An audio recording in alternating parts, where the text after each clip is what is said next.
নমস্কার বন্ধুরা, আজকে আমি করব এই যে মোরলা মাছ। সেদিনকে কিছুটা করেছিলাম আর কিছুটা ছিল ফ্রিজের মধ্যে। সেই মোরলা মাছ, নদীর মোরলা মাছ, এই মোরলা মাছের সর্ষের দিয়ে ঝাল করব। তার জন্য এখানে পেঁয়াজ কুচি, টমেটো আর একটু রসুন, কাঁচা লঙ্কা কুচি করে নিয়েছি।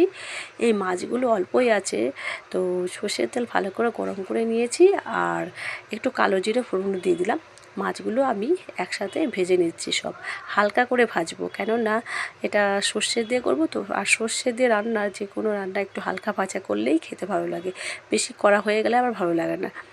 আমি সর্ষে বাটার মধ্যে সর্ষের সাথে কাঁচা লঙ্কা বেটেছিলাম, তার সাথে একটু হলুদ গুঁড়ো, লঙ্কার গুঁড়ো আর একটু কাশ্মীরি লঙ্কার গুঁড়ো জল দিয়ে মিশিয়ে ভালো করে গুলে রাখলাম। তো রান্নাটা শর্টকাট হয়ে যাবে, একটু তাড়াতাড়ি ঝটপট করে নেব। মাছগুলো হালকা ভেজে তুলে নিয়েছি। এবার তেলের মধ্যে আমি পেঁয়াজ, টমেটো, কাঁচা লঙ্কা, রসুন কুচি দিয়ে দিলাম, একটু নুন হলুদ দিয়ে ভালো করে এগুলোকে ভেজে নেব। আর এটা ভাজা হয়ে গেলে তারপরে আমি সর্ষে বাটাটা দেবো।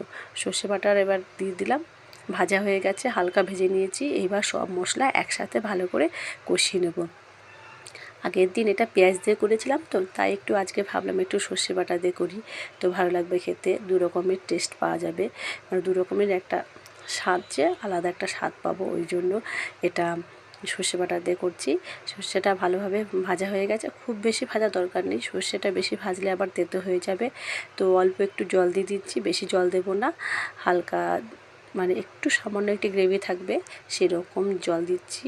তো ঝোলটা ফুটে গেছে, এবার মাছ ভাজাগুলো যে সেগুলো আমি দিয়ে দিলাম এর মধ্যে, দিয়ে ভালো করে এটাকে নেড়ে ছেড়ে দিচ্ছি, যাতে মশলার মধ্যে মানে সব মাছের মধ্যে মশলাগুলো যায়।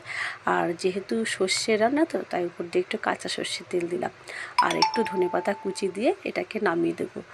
তো কেমন লাগছে বন্ধুরা? যদি ভালো লেগে থাকে তাহলে অবশ্যই একটা লাইক ও শেয়ার করে দেবেন।